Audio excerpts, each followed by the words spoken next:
কথা বলা শিখতে একজন মানুষের 2 বছর লাগে, কিন্তু কি বলা উচিত আর কি বলা উচিত নয় তা শিখতে লাগে সারা জীবন। যে তোমার সুখে আনন্দিত হয়, যে তোমার কষ্টে দুঃখ পায়, যে তোমার নীরবতার কারণ খুঁজে, সেই তোমার প্রকৃত বন্ধু। বন্ধু যতই খারাপ হোক তাকে কখনো ফেলে দিও না। মনে রেখো, জল যতই খারাপ হোক তা কিন্তু আগুন নেভানোর কাজে লাগে।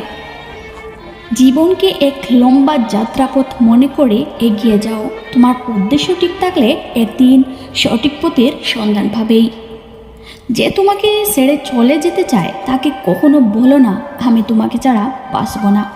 শুধু এতটুকু বলো, যদি অন্য কারো জীবনে বেশি সুখ পাও তবে যাও, কারণ জীবনটা তোমার। কাউকে স্বপ্ন দেখিয়ে চলে যাওয়া অনেক সহজ, কিন্তু সাথে থেকে কারোর স্বপ্ন পূরণ করা অনেক কঠিন।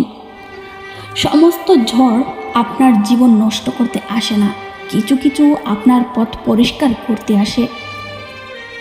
বিশ্বাস আর নিঃশ্বাস অনেকটা একই রকম, দুটোই চলে গেলে ফিরে আসে না।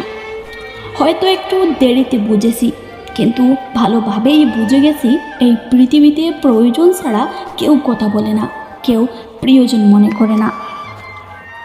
আমি এই পৃথিবী ছেড়ে একদিন চলে যাব, কিন্তু আমার হৃদয় জুড়ে যতটা ভালোবাসা আছে সব রেখে যাব তোমার জন্যে।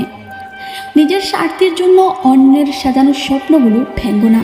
স্বার্থ মিটে গেলে তুমি হয়তো চলে যাবে, কিন্তু সে তার স্বপ্নগুলো আর সাজাতে পারবে না। অল্পতে কেঁদে ফেলা মানুষের মন খুব সরল হয়, আর এই সরল মনের মানুষগুলোই জীবনে বেশি কষ্ট পায়।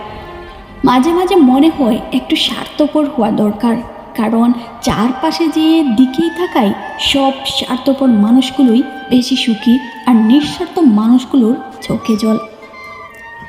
কাউকে দূর থেকে ভালোবাসাই সবচেয়ে পবিত্র ভালোবাসা, কারণ এ ভালোবাসায় কোনো রকম অপবিত্রতা থাকে না, কোনো শারীরিক চাহিদা থাকে না, শুধু নীরব কিছু অভিমান থাকে যা কখনো কেউ ভাঙায় না।